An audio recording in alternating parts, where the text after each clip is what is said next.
నమస్తే. నవల శీర్షిక సృష్టిలో తీయనిది. రచన వెబ్బిలి హేమవతి గారు.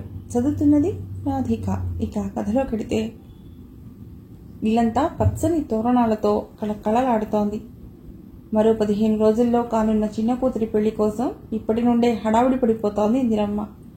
పెళ్లి ఇంట్లో ఉండే సందడి సంభ్రమం అంతా ఇందిరమ్మ మొహంలోనే ప్రతిఫలిస్తోంది. బియ్యం పప్పులు బాగు చేయడం అయిపోయింది.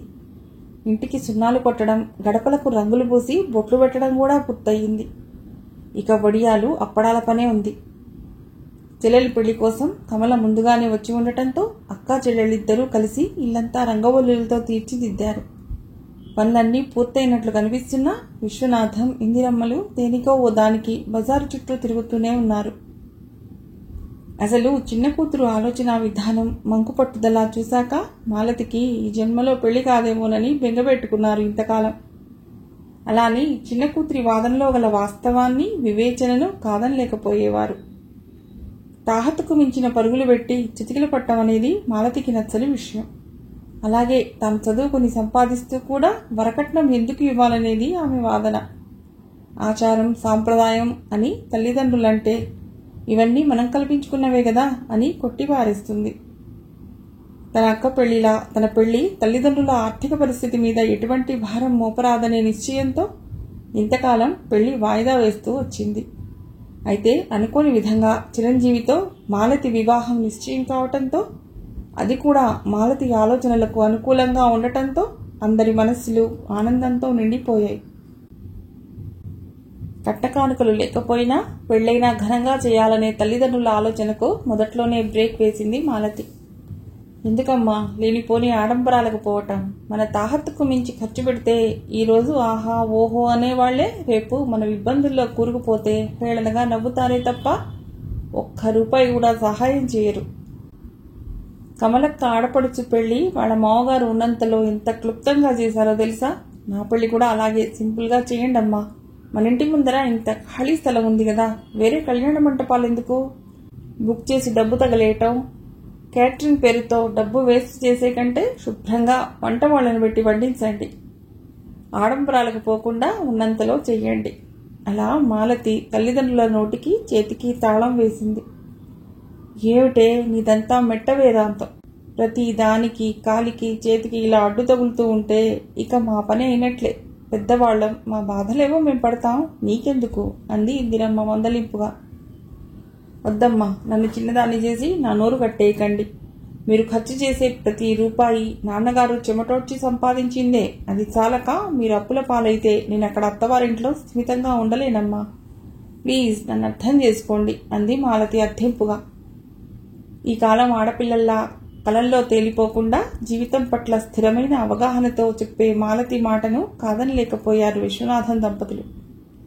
అక్క ఆలోచనకు అనుగుణంగా ఉడతా భక్తిగా వాసు, శ్రీకాంత్ రంగు కాగితాలు తెచ్చి కట్ చేసి అందమైన తోరణాలుగా పూల బుట్టలుగా తయారు చేసి అలంకరించి ఇంటికి కొత్త అందాన్ని తెచ్చారు. కమలతో పాటు వడియాలు పెడుతూ ఉన్నట్లుండి అడిగింది మాలతి. అక్క, చిరంజీవి గారి అమ్మా నాన్నలు ఇలా కట్న కానుకలు లేని పెళ్లి చేసుకుంటున్నందుకు ఏమీ అనలేదా?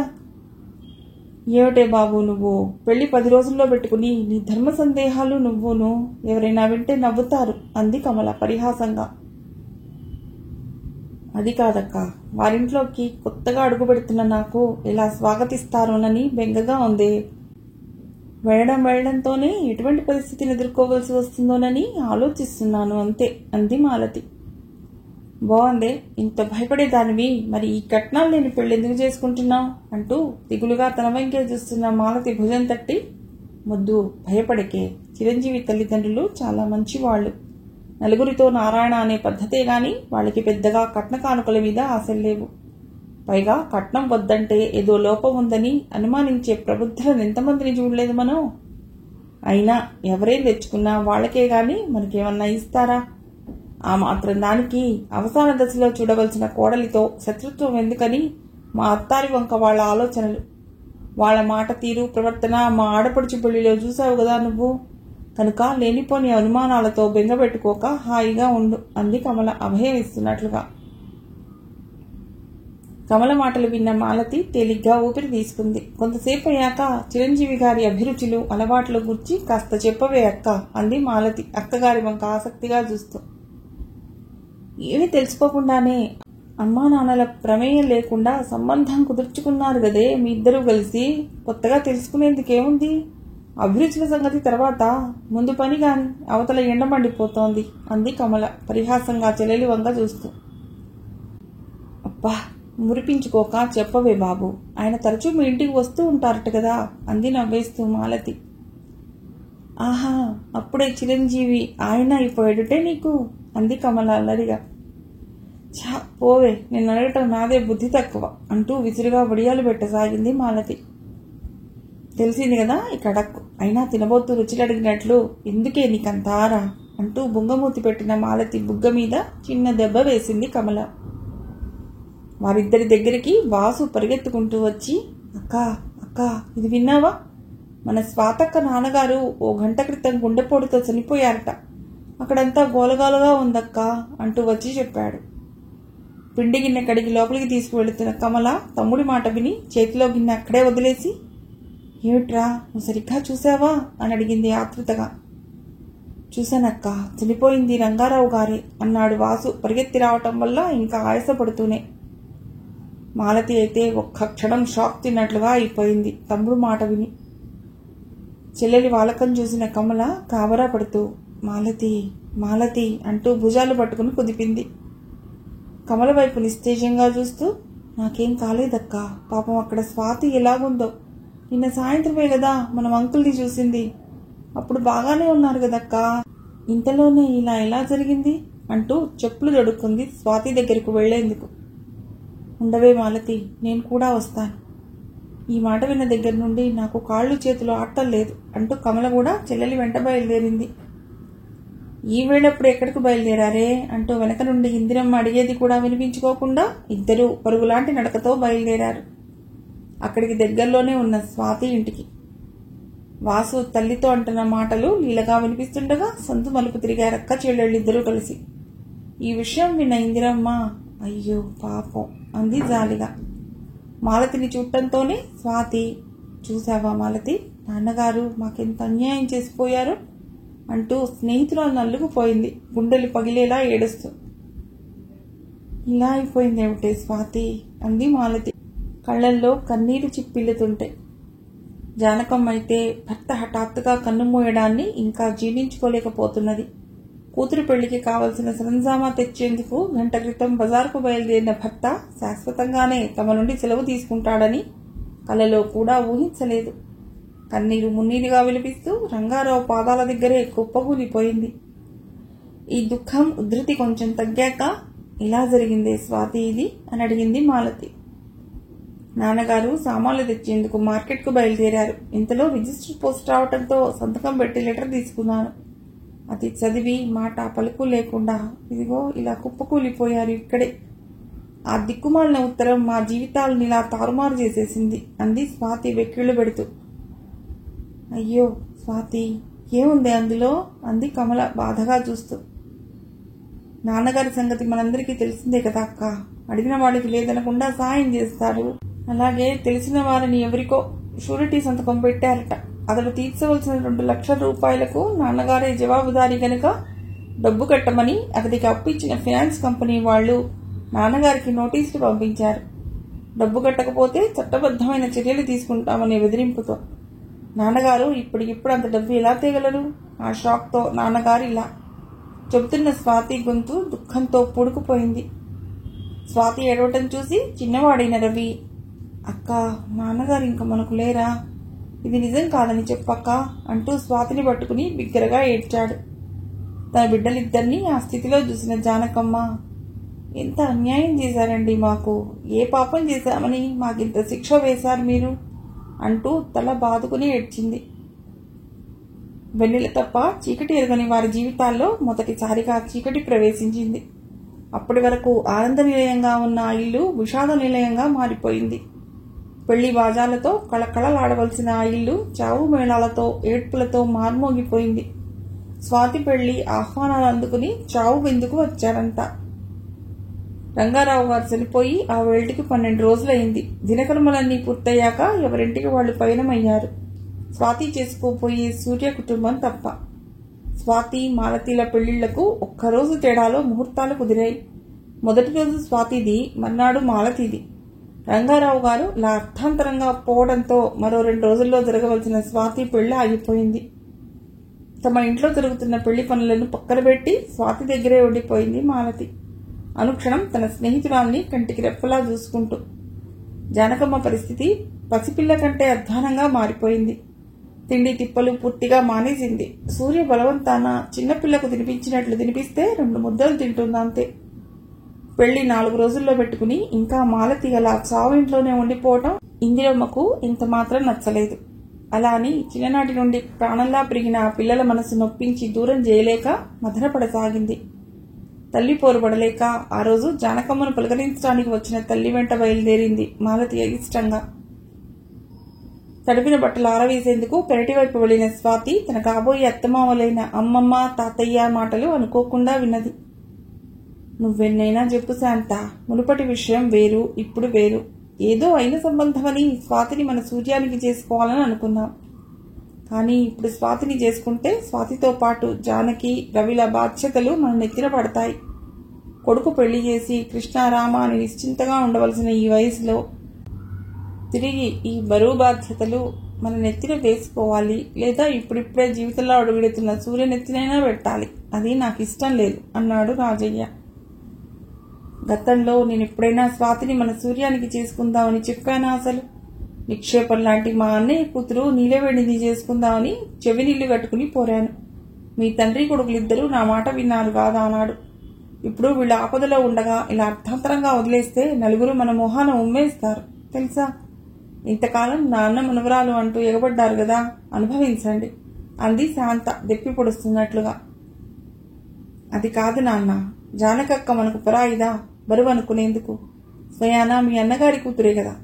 ఇదే మీ కూతురై ఉంటే ఇలా అర్థాంతరంగా వదిలేస్తామనేవారా? అయినా మనం ఒక పసివాడికి తల్లికి తిండి పెట్టలేనంత దీనస్థితిలో ఉన్నామా? అన్నీ సిద్ధం చేసుకున్నాక ఇప్పుడేదో అవాంతరం వచ్చిందని ఏకంగా పెళ్లే వదలటం ఏమైనా బాగుందా? ఇదే పెళ్ళయ్యాక జరిగితే ఏం చేసేవారు? పీటల మీద పెళ్లి ఆగిపోతే స్వాతికి జన్మలో పెళ్ళవుతుందా అన్నాడు సూర్య ఆవేశంగా. అప్పటి మాట అది. ఏదో జరుగుతుందని ముందు నుండి ఊహించి పెట్టుకోవడం నాకు అలవాటు లేదు. మేం బయలుదేరుతున్నాము, మాతో పాటు నువ్వు బయలుదేరితే మంచిది అన్నాడు రాజయ్య కటువుగా. నాన్నగారు, నేను సీరియస్గా చెప్తున్నాను. స్వాతిని తప్ప మరెవ్వరినీ నా పక్కన ఊహించుకోలేను. నేను పెళ్ళంటూ చేసుకుంటే స్వాతినే చేసుకుంటాను. అక్క, రవి మనకు భారం అనుకుంటే స్వాతి కూడా జాబ్ చేసి సంపాదిస్తుంది. అప్పుడు నీకెలాంటి అభ్యంతరం ఉండదు కదా అన్నాడు సూర్య నచ్చ చెప్తున్నట్టుగా. చేస్తుంది, ఉద్యోగాలు చెట్లకు కాస్తున్నాయి అక్కడ అన్నాడు రాజయ్య హేళనగా. అది కాదండి, వచ్చిన బంధువులంతా నెల తిరగకుండా పెళ్లి చేసేస్తే రంగారావుకి కన్యాదాన ఫలం దక్కుతుందంటున్నారు. ఇప్పుడు పెళ్లి కాదని మనం వెళ్లిపోతే నలుగురు మనల్ని ఆడిపోసుకుంటారు అంది శాంతమ్మ. ఆవిడకు జరిగిన దాని గురించి బాధ కంటే నలుగురు అనిపోతారన్న దిగులే ఎక్కువగా ఉంది. అదే సమయంలో ఎలాగైనా ఈ పెళ్లి తప్పిపోతే తన అన్న కూతురు నీలవేణిని సూర్యకి చేసుకోవాలని మనసులోనే ఉవ్విళ్లూరసాగింది. ఆద్యంతం ఆ సంభాషణంతా విన్న స్వాతి మనస్సు బాధతో సుళ్లు తిరిగింది. ఇంతకాలం ఎంతో ఆప్యాయత కనబరుస్తూ వచ్చిన అమ్మమ్మ తాతయ్యల నిజస్వరూపం ఇదా? ఎంత స్వార్థం! మమతా మానవత్వాల కంటే డబ్బుకే విలువ, ప్రాధాన్యత ఇస్తున్నారు. నాన్నగారు పోయిన దుఃఖం ఇంకా తీరనే లేదు. అమ్మ తమ్ముళ్ల బాధ్యత ఎక్కడ మీద పడుతుందోనని ఆలోచిస్తున్నారు. అందుకేనా నిన్న నాన్నగారి ఆదాయ వివరాలు నాన్నగారి కొలీగ్స్ అడిగి తెలుసుకుంటున్నారు తాతయ్య. అప్పులకు పోను మాకు పెద్దగా మిగిలేదేమీ లేదని తెలియటంతో ఇలా తప్పుకోవాలని చూస్తున్నారా? ఈ సంగతి అమ్మకు తెలిస్తే ఇంకెంత బాధపడుతుందో. అవసరమైతే సూర్య మామయ్య తాతయ్యల కాళ్లు పట్టుకుని బతిమాలి ఈ పెళ్లి జరిగేలా చూస్తుంది. తను తమ్ముడు భారం కాకుండా ఎక్కడికైనా దూరంగా వెళ్లిపోతా ఉంటుంది. అమ్మా నాన్నల చేతిలో నేనెంత అపురూపంగా పెరిగాను. నాలాగే పుట్టిన నా తమ్ముడు రవి నా పెళ్లి మూలంగా దిక్కులేని వాడిలా పొరల పంచన పెరగాల? నో, అలా జరగటానికి వీల్లేదు. ఏదో చెయ్యాలి అనుకుంది స్వాతి. కానీ ఏం చేస్తే బాగుంటుందో వెంటనే అంతు చిక్కలేదు. ఇన్నాళ్లు హాయిగా ఆడుతూ పాడుతూ గడిపేసింది. గతమంతా ఓ సుందర స్వప్నంగా సాగితే భవిష్యత్తు పెనుభూతంలా స్వాతిని భయపెడుతోంది. చాలా ఆలోచించిన మీదట తాను ఈ పెళ్లి మానుకోవటమే పరిష్కారంగా భావించింది స్వాతి. తాను ఈ పెళ్లి వద్దని చెప్తే అమ్మమ్మ తాతయ్యలు పైకి బాధపడినా లోపల చాలా సంతోషిస్తారు. సూర్యమావయ్య మాత్రం చాలా బాధపడతాడు. కానీ తప్పదు. తాను ఈ రోజు తెగించి చెప్పకపోతే జీవితాంతం ఎదురయ్యే అనేక సమస్యలకు మరింత బాధపడవలసి వస్తుంది. నిత్య సంఘర్షణలతో జీవితంలో పొందవలసిన ఆనందం పొందలేక ఎందుకు చేసుకున్నానా ఈ పెళ్లి అని ఏదో ఒకరోజు సూర్యమావయ్య కూడా అనుకుంటే దాన్ని తాను భరించగలదా? మరోపక్క తన తమ్ముడిని డాక్టర్ చేయాలని కలలుగన్న తన తండ్రి కలలను మరొకరి నీడలో ఉండి ఎలా పండించగలదు తను? ఏమాత్రం ప్రేమాభిమానాలు లేని ఆ ఇంట్లో తన తల్లి తోబుట్టు పరిస్థితి ఏమిటి?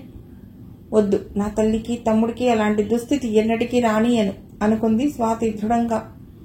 సూర్య తల్లిదండ్రులు వెళ్ళాక స్వాతి దగ్గరకు వచ్చాడు. కానీ ఏం మాట్లాడాలో తోచని వాడిలా మౌనంగా ఉండిపోయాడు స్వాతినే చూస్తూ. ఇంత అమాయకురాలు అమ్మా నాన్నల ఆలోచన గురించి తెలిస్తే తట్టుకోగలదా? అన్ని సవ్యంగా జరిగి ఉంటే మరో 3 రోజుల్లో తమ పెళ్లి వైభవంగా జరిగి ఉండేది. కానీ విధి వక్రించడం అంటే ఇదేనేమో. అమ్మా నాన్నల ఆలోచనలు ఎలా ఉన్నా ఈ పిచ్చి పిల్లను, ఈ అందాల రాశిని ఎట్టి పరిస్థితుల్లోనూ నేను వదులుకోను అనుకున్నాడు స్థిరంగా. సూర్య ఆలోచనలలో మునిగి ఉండడం గమనించిన స్వాతి, నువ్వు కూడా ఇవాళే వెళ్తున్నావా మావయ్య అంది దిగులుగా. లేదు స్వాతి, నేనేం అనుకోవటం లేదు. నువ్వెలా చేయమంటే అలాగే చేస్తాను అన్నాడు సూర్య మార్తవంగా. అది కాదు, ఈరోజు అందరూ ఎవరిళ్లకు వాళ్ళు వెళ్ళిపోవాలట కదా. అందుకే తాతయ్య అమ్మమ్మ మధ్యాహ్నం భోజనాలయ్యాకే బయలుదేరెళ్లారు. నువ్వు కూడా. అవన్నీ బంధువులకు వర్తిస్తాయి స్వాతి, నేను నీకు బంధువులు మాత్రమే కాదుగా అన్నాడు సూర్య. ఆ మాటలకు బదులు చెప్పలేనట్లుగా కళ్ళు వాల్చుకుంది స్వాతి. సూటిగా సూర్య కళ్ళల్లోకి చూస్తే అతని కళ్ళల్లో కదలాడే ప్రేమకు తాను బంధీనైపోతానేమోనని. ఏదో చెప్పాలని ఉన్నా ఏమీ చెప్పలేని అసక్తత ఇద్దరిలోనూ ఉంది. స్వాతి తండ్రి పోయిన దుఃఖంలో అలా ఉందనుకున్నాడే గాని తమ మాటలన్నీ విన్నదని, దాని ఫలితంగా స్వాతి తీసుకున్న కఠోర నిర్ణయం తమ జీవితాలనే తలకిందులు చేయబోతున్నదని ఊహించలేకపోయాడు సూర్య. అతని కళ్ళకి స్వాతి ఎప్పుడూ పసిపిల్లలాగానే కనిపిస్తుంది. అందుకే ఓదార్పుగా స్వాతిని చేతిలోకి తీసుకుని హృదయానికి హత్తుకుని ఓదార్పుగా తలని మరసాగాడు. స్వాతి సేద తీరినట్లుగా సూర్య గుండెల మీద వాలిపోయింది. ఆ క్షణంలో సూర్యుని తాను పెళ్లి చేసుకోకూడదు అన్న నిర్ణయాన్ని విస్మరించింది. అక్క, అమ్మ రమ్మంటోంది అంటూ వచ్చాడు రవి. ఆ మాటలు విని ఇద్దరూ విడివడి జానకమ్మ దగ్గరికి వెళ్లారు. సూర్య, అన్ని అనుకున్నట్లు జరిగితే మన ఇల్లు కళకళలాడే పచ్చ తోరణాలతో ముస్తాబై ఉండేది పాటికి. అందరూ మీ బావగారి పోయిన నెలలోపే స్వాతి పెళ్లి కానిచ్చేస్తే ఆయనకు కన్యాదాన ఫలం దక్కుతుందంటున్నారు. అమ్మా నాన్నలతో మాట్లాడదామనుకుంటే నాన్న ఏదో అర్జెంటు పని ఉందంటూ వెళ్ళిపోయాడు. మళ్లీ వస్తాం కదా, మాట్లాడదాంలే అని ఉదయమే శాస్త్రులు గారిని అడిగాను. ఈ నెలాఖరులోనే మంచి ముహూర్తాలున్నాయన్నారు. మరి నువ్వేమంటావు అంది జానకమ్మ. నాదే ఉందక్క, మీరందరూ ఎలా చెప్తే అలాగే అన్నాడు సూర్య తేలిగ్గా నవ్వేస్తూ. ఇప్పుడు పెళ్లి మాటలు ఏమిటమ్మా, మతుండే మాట్లాడుతున్నావా? నాన్నగారికి ఆత్మశాంతి కలగాలంటే ఇదే నా మార్గం. ఇప్పుడప్పుడే అలాంటి ఆలోచనలేం పెట్టుకోకు, నా మనస్సేం బాగుండలేదు అంటూ వెళ్ళిపోయింది స్వాతి అక్కడి నుండి. తల్లి మొహం, సూర్య మొహాల్లో కదలాడే భావాలు తాను తీసుకున్న నిర్ణయాన్ని ఏ క్షణంలోనైనా బలహీనపరుస్తాయన్నట్లుగా. బాధ నీకే గాని మాకు లేదా తల్లి అంది జానకమ్మ కూతురు వెళ్లిన వంకే దిగులుగా చూస్తూ. 6 సంవత్సరాల నుండి కళ్ళు కాయలు కాచేలా ఎదురు చూసిన శుభగడియ వచ్చినట్లే వచ్చి వెనక్కి వెళ్లిపోయింది. ఎన్ని కళ్ళు కన్నెత్తను కూతురు పెళ్లి కోసం. చివరికిలా జరిగిపోయి తన నుదుటి కుంకుమ రాలిపోయింది అనుకుంది జానకమ్మ బాధగా. అదంతా తండ్రి పోయిన దుఃఖమే అనుకున్నాడు సూర్య. ఎలాగో తల్లికి నచ్చజెప్పి ఆ సాయంత్రం తిరిగి స్వాతి దగ్గరకు వచ్చింది మాలతి. మనసులో చెలరేగే సంఘర్షణను బలవంతాన అదిమిపెట్టి అతి మామూలుగా ఉండేందుకు ప్రయత్నిస్తోంది స్వాతి. ఎవరి ముందు నటించినా మాలతి ముందు మాత్రం నటించలేదు స్వాతి. తేలిగ్గానే స్నేహితురాలికి పట్టుబడిపోయింది. స్వాతి, ఎందుకలా ఉన్నావు? ఎనీ ప్రాబ్లం అంది మాలతి. ఎలా ఉన్నాను? బాగానే ఉన్నానే అంది స్వాతి.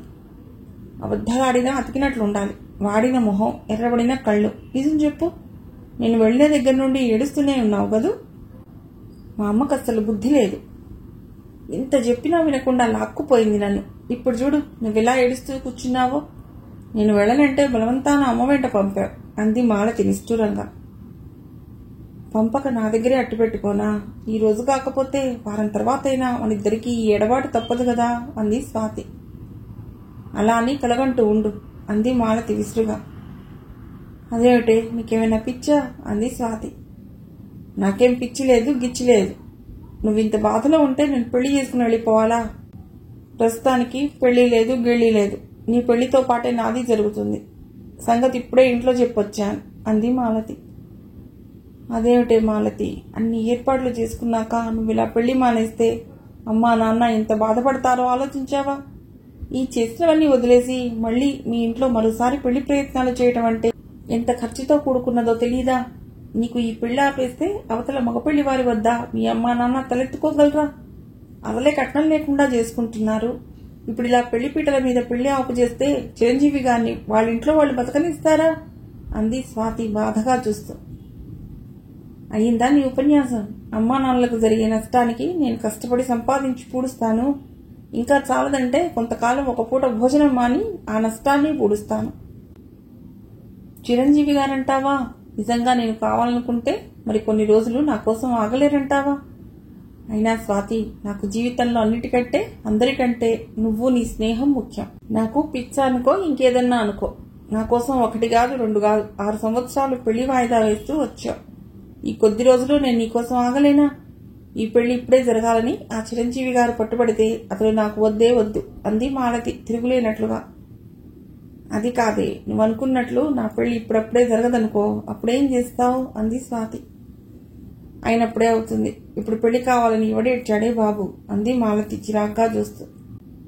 మనం అనుకోకపోవచ్చు, కానీ మన కన్నవాళ్లకు ఉంటాయి ఆశలు. వాళ్ళని బాధపెట్టి మనం ఏం బాగుకుంటామే మాలతి అంది స్వాతి నిస్తేజంగా చూస్తూ. ఓహో, ఈ తెలివి ఈ 6 సంవత్సరాలుగా ఎక్కడికి పోయిందో అంది మాలతి వెటకారంగా. నా సంగతి వదిలే మాలతి. నుదుట కళ్యాణ యోగం ఉందో లేదో నాకు తెలియదు. నాతో పాటు నువ్వు ఇలా ఉండిపోవటం నాకు ఇష్టం లేదు. నువ్వనే దానివో మాట గుర్తుందా? మనం స్పోర్ట్స్లో పాల్గొన్నప్పుడు మన ఇద్దరిలో ఎవరు గెలిచినా అది ఇద్దరం గెలిచినట్లేనని. అందుకే మాలతి చెప్తున్నాను, నేను పెళ్లి చేసుకోమని. ఆ మాటలు విని మాలతి ఆశ్చర్యంగా స్వాతి వంక చూస్తూ, స్వాతి, ఏమైందే నీకు? ఎందుకు ఇలా మాట్లాడుతున్నావు ఈరోజు అంది. నాకేం కాలేదు. ఇప్పుడిప్పుడే జీవితం అంటే ఏమిటో అర్థం చేసుకుంటున్నాను. చిన్నప్పటి నుండి మన ఇద్దరం ఒక్కలాంటి జీవితాలనే గడపాలనుకున్నాను నేను. అది అసాధ్యమని, పరిస్థితులతో రాజీ పడాలని ఈరోజే అర్థం చేసుకున్నాను. ప్రస్తుతం నేను కోరుకునేది ఒక్కటే, మన ఇద్దరిలో ఏ ఒక్కరూ జీవితంలో స్థిరపడినా ఇద్దరం స్థిరపడినట్లే భావించి తృప్తి పడతాను. నా మాట విని ఈ ముహూర్తానికే నీ పెళ్లి జరిగిపోని మాలతి. ఇప్పుడు నీ పెళ్లి ఆగిపోతే ఎంతమంది బాధపడతారో ఒక్కసారి ఊహించు అంది స్వాతి నచ్చజెప్తున్నట్లుగా. స్వాతి, నువ్వేనా ఈ మాట అంటున్నది? జీవితంలో కష్టమైన సుఖమైన మనిద్దరికీ 50-50 అనేదానివి కదా. మనిద్దరి శరీరాలు వేరైనా ప్రాణం మాత్రం ఒక్కటే అని చెప్పే నువ్వేనా ఈ నిర్ణయం చేసింది? ఎప్పుడో స్థిరపడిన నీ పెళ్లిని ఇన్నాళ్లు నా కోసం వాయిదా వేశావు. ఇప్పుడు అనుకోని అవాంతరం వచ్చి నీ పెళ్లి ఆగిపోతే నిన్ను ఇలా దుఃఖసాగరంలో వదిలేసి నన్ను మాత్రం పెళ్లి చేసుకుని పొమ్మంటావా? ఇదే సలహా గతంలో నేను చెప్తే విన్నావా నువ్వు? నీకో నీతి నాకో నీతినా? నీలాంటి దాన్ని కానా నేను? నువ్వు ఇన్నాళ్లు స్నేహం చేస్తున్నది ఒక రాయితోనూ రప్పతోనూ కాదే, ప్రాణమున్న మనిషితో. నాకు కొన్ని సొంత అభిప్రాయాలుంటాయి. నీ స్థానంలో నేనుండి నీకు ఇలాంటి సలహా ఇస్తే నువ్వు ఆచరిస్తావా అంది మాలతి ఏడుపు ఆవేశం కలగలిపిన గొంతుతో. వద్దు మాలతి, తర్కంతో నా మనసుని మరింత బాధించకు. అప్పటి స్థితి వేరు, ఇప్పటి స్థితి వేరు. ఆనాడు నువ్వు హెచ్చరిస్తూనే ఉన్నా నేను ఊహాలోకం విడిచి రాలేకపోయాను. ఏనాడు వాస్తవంలోకి తొంగి చూడలేకపోయాను. అప్పుడు ప్రపంచం చాలా చిన్నది. అమ్మ, నాన్న, తమ్ముడు, నువ్వు, సూర్య మావయ్య తప్ప ఇంకెవ్వరూ లేరందులో. నా ఆలోచనలు ఎప్పుడూ మీ చుట్టూనే పరిభ్రమించేవి.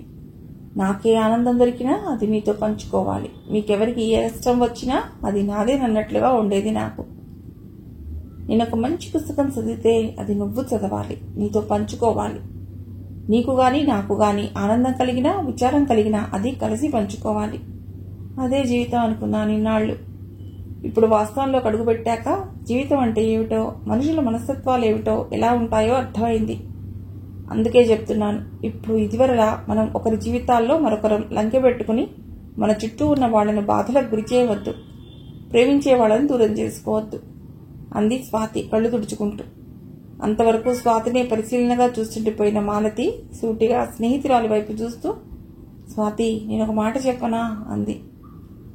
లేదు మాలతి, ఇక నువ్వేం చెప్పినా వినే పరిస్థితి కాదు నాది. అందుకే నా మాట వినమని ప్రాధేయపడుతున్నాను. ఇంతవరకు వచ్చాక ఇక దాచి లాభం లేదు.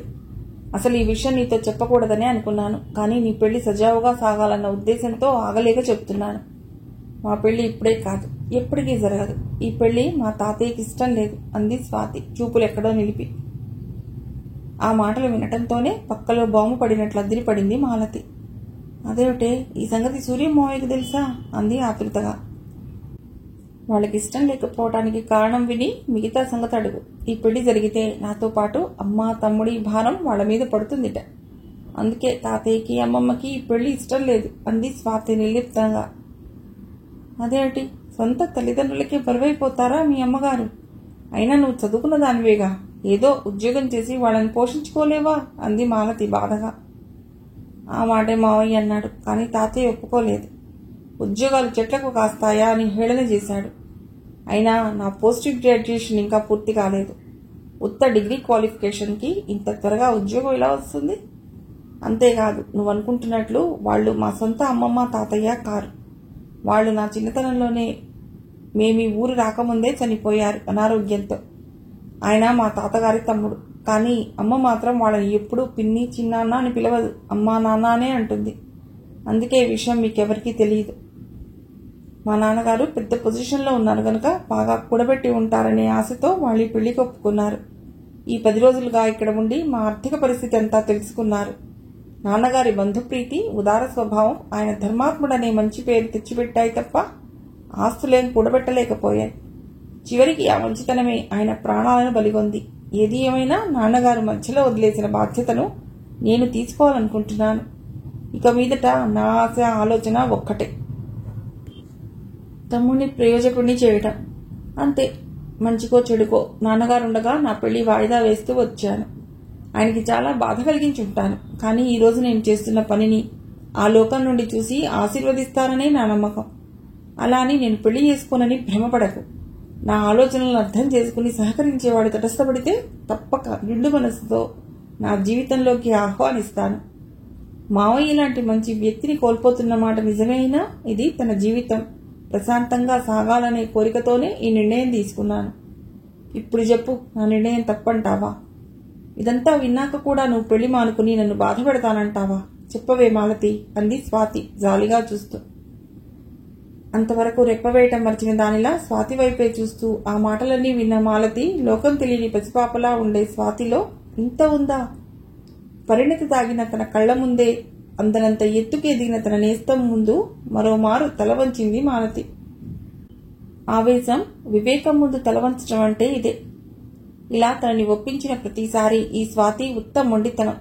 తన మాట తనదే గాని ఇతరుల ఫీలింగ్స్ అసలు పట్టించుకోదు అనుకునేది మాలతి ఎప్పుడు.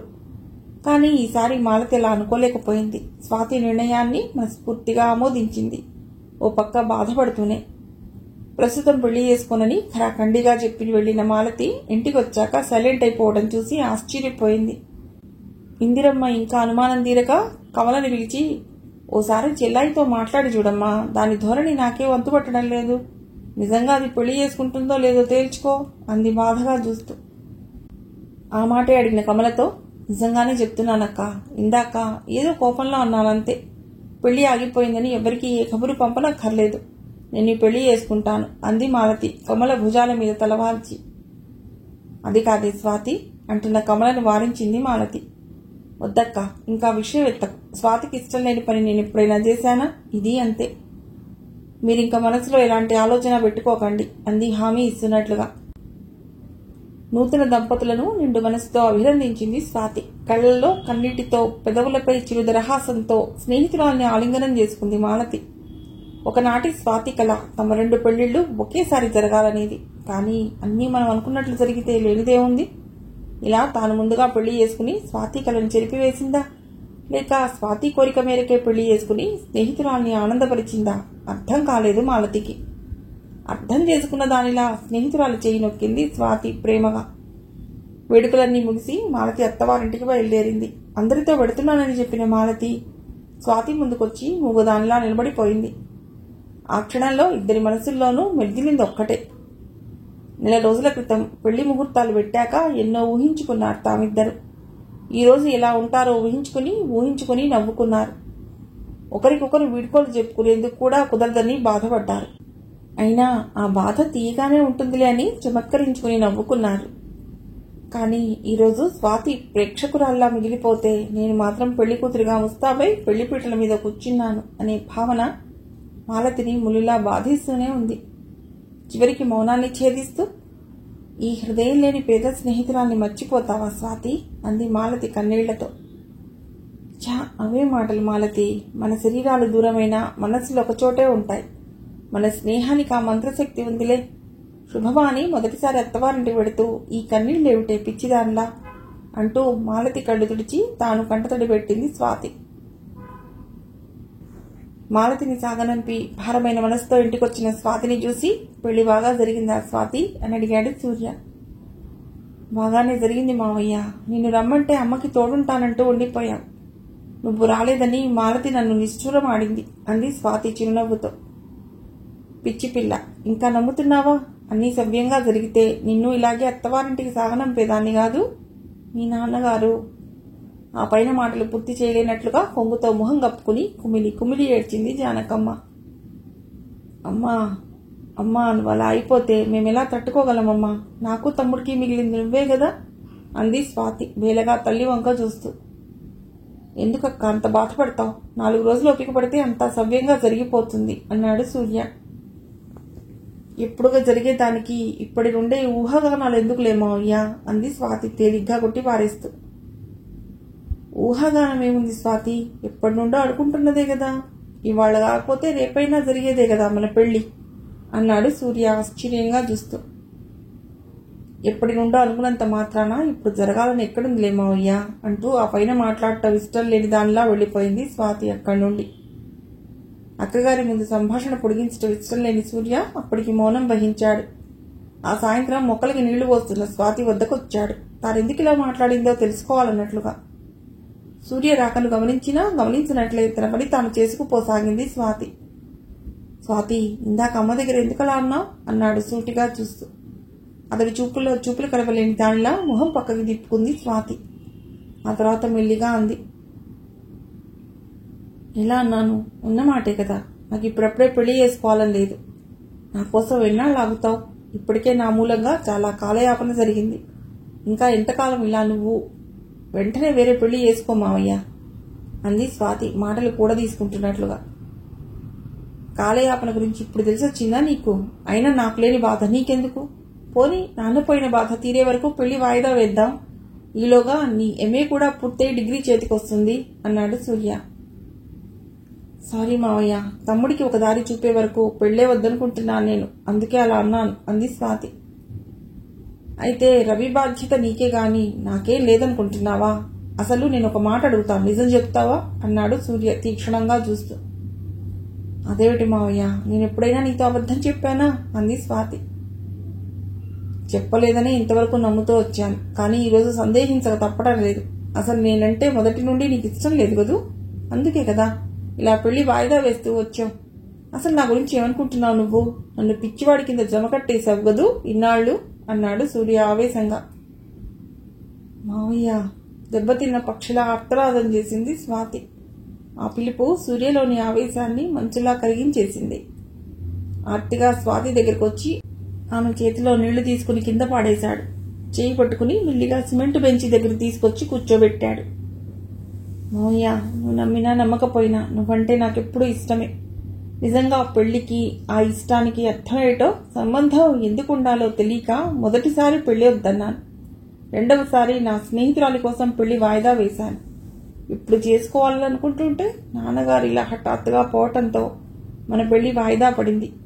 ఇక ఎప్పటి మాటో నువ్వు చెప్తున్నావు, కానీ ఒక్కటి ఆలోచించు. నా పెళ్ళై నేను నీతో వచ్చేస్తే అమ్మని తమ్ముణ్ణి ఎవరు చూస్తారు? వాళ్ళని గాలికి వదిలేసి నేను రాగలనా అసలు అంది స్వాతి గద్గద స్వరంతో. మళ్ళీ అదే మాట? ఆమె నీకు అమ్మ అయితే నాకు అక్క. వాళ్ళ బాధ్యత నీకెంతుందో నాకు అంతే ఉంది, అదే అర్థం చేసుకోవేం అన్నాడు సూర్య బాధగా. అందులో నాకెంత మాత్రం సందేహం లేదు మావయ్య. కానీ ఎంతవరకు చూడగలవు నువ్వు? తిండి బట్ట ఇవ్వగలవు తప్ప నా తమ్ముడి భవిష్యత్తు తీర్చిదిద్దగలవా? నాన్నగారు వాణ్ణి డాక్టర్ని చేయాలని ఎన్నో కలలు కన్నారు.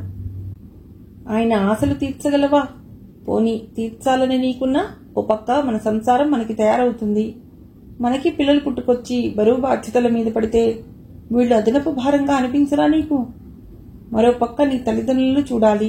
ఇన్ని బరువు బాధ్యతల మీద పడితే ఇక జీవితంలో ఏం ఆనందం మిగులుతుంది నీకు? అంది స్వాతి నచ్చజెప్తున్నట్లుగా.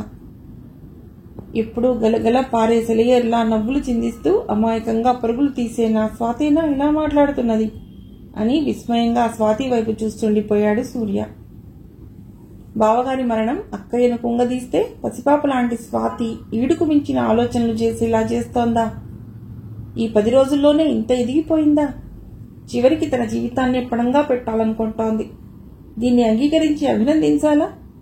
నీవు లేని నా జీవితం ఎడారి వంటిది, నీ నిర్ణయం మార్చుకో అని అర్థించాలా? అయినా నా మనసేమిటో తెలిసిన స్వాతే ఇంత నిర్దాక్షిణ్యంగా ఎలా ఆలోచిస్తోంది అని ఆలోచిస్తుండిపోయాడు సూర్య. తాను చెప్తున్నది సూర్య వినటం లేదన్న సంగతి తన ధోరణిలో తానున్న స్వాతి చాలాసేపటి వరకు గమనించలేదు. విస్మయంగా తన వంకే మాట పలుకు లేకుండా చూస్తున్న సూర్యని మావయ్య అంది భుజాలు పట్టి కుదుపుతూ. దాంతో ఈ లోకంలోకి వచ్చాడు సూర్య. స్వాతి, నువ్వు చెప్పేదంతా నిజమే, ఒప్పుకుంటాను. కానీ ఇన్ని రకాలుగా అందరి సమస్యల గురించి ఆలోచించే నువ్వు నా గురించి ఒక్క క్షణమైనా ఆలోచించావా? నువ్వు లేని నా జీవితం కల్లో కూడా ఊహించలేనిది. దయచేసి నీ నిర్ణయం మార్చుకో స్వాతి, ప్లీజ్ అన్నాడు సూర్య అర్థిస్తున్నట్లుగా స్వాతి 2 చేతులు పట్టుకుని. స్వాతి మాట్లాడలేనట్లుగా చూసింది సూర్య వైపు ఒక్క క్షణం. అంతలోనే సూర్య తండ్రి అన్న మాటలు గుర్తుకురాగా మనసు రాయి చేసుకుంది. తాను వారి మాటలు విన్న విషయం కూడా సూర్యకు తెలియనివ్వకూడదు. అలా తెలిస్తే సూర్య మనస్సు నొచ్చుకుంటుందని అనుకున్న స్వాతి మెల్లిగా అంది, క్షమించు మావయ్య, నేను బాగా ఆలోచించి నిర్ణయం తీసుకున్నాను. నేను అనేక సార్లు నేనెంతో ఇబ్బంది పెట్టాను. ఇదే చివరిసారి. ఇంకెప్పుడు నేను బాధ పెట్టంలే అంటూ ఏడ్చేసింది స్వాతి. స్వాతి, ఏమిటది చిన్నపిల్లలా? నువ్వు ఏడుస్తుంటే నేను చూడగలనా అన్నాడు సూర్య జాలిగా చూస్తూ. నాకు తెలుసు మావయ్య, నువ్వు నాకున్నావనే ధైర్యంతోనే నాన్నగారు పోయిన బాధను దిగమింగి ఇలా తిరగగలిగాను ఇన్ని రోజులు. కానీ నా వల్ల కాదనిపిస్తోంది మావయ్య ఈ బాధను భరించటం. ఎందుకు మావయ్య ఏ స్పందన లేని నాలో ఇంతటి ప్రేమను రగిలించావో అంది స్వాతి ఏడుస్తూ. ఇప్పుడు మాత్రం ఏమైంది స్వాతి? కష్టాలనేవి రాకుండా ఉంటాయా జీవితం అన్నాక? తాత్కాలికంగా వచ్చిన ఈ అవాంతరాన్ని ఇద్దరం కలిసి అధిగమిద్దాం. నువ్వే చెప్తున్నావు కదా స్వాతి, ఈ బాధను ఒంటరిగా భరించలేనని. అందుకే నీ నిర్ణయం మార్చుకోమంటున్నాను అన్నాడు సూర్య నచ్చ చెప్తున్నట్లుగా. వద్దు మావయ్య, నువ్వు ఇలా నచ్చ చెప్తూ ఉంటే ఏదో క్షణంలో నేను కరిగిపోయి అవునని ఇస్తాను. కానీ ఆ తర్వాత వచ్చే పరిణామాలను మనిద్దరం తట్టుకోలేం. నా నిర్ణయం మార్చుకోకముందే దయచేసి ఇక్కడి నుంచి వెళ్ళిపో మావయ్య అంది స్వాతి ఆగని కన్నీళ్లతో. వెంటనే సూర్యకి వచ్చేసింది అనుమానం. మొన్న అమ్మా నాన్నలు నాతో అన్నదంతా స్వాతి వినలేదు కదా? లేకపోతే ప్రేమించడం తప్ప పొరపాటున కూడా ఇతరులను నొప్పించడం తెలియని స్వాతి ఇంతగా బాధపడుతూనే ఇలాంటి కఠిన నిర్ణయం ఎందుకు తీసుకుంటుంది? వెంటనే స్వాతిని తనకు అభిముఖంగా తిప్పుకుంటూ, నిజం చెప్పు స్వాతి, ఆ రోజు అమ్మా నాన్నల మాటలన్నీ నువ్వు విన్నావు కదూ అన్నాడు సూటిగా చూస్తూ. మావయ్య, నన్నే అడక్కు మావయ్య ఇక అంటూ సూర్య ఒళ్ళో ఒరిగిపోయింది స్వాతి ఏడుస్తూ. అలాంటి స్థితిలో స్వాతిని కదిలించడం ఇష్టం లేక మౌనంగా తలనిమురుతూ ఉండిపోయాడు. చివరికి ఆ సమస్యకి ఇక పరిష్కారాన్ని కాలానికి వదిలేస్తూ హైదరాబాద్ వెళ్లిపోయాడు సూర్య వికలమైన మనస్సుతో. మిగిలిన కథ తర్వాతి భాగంలో.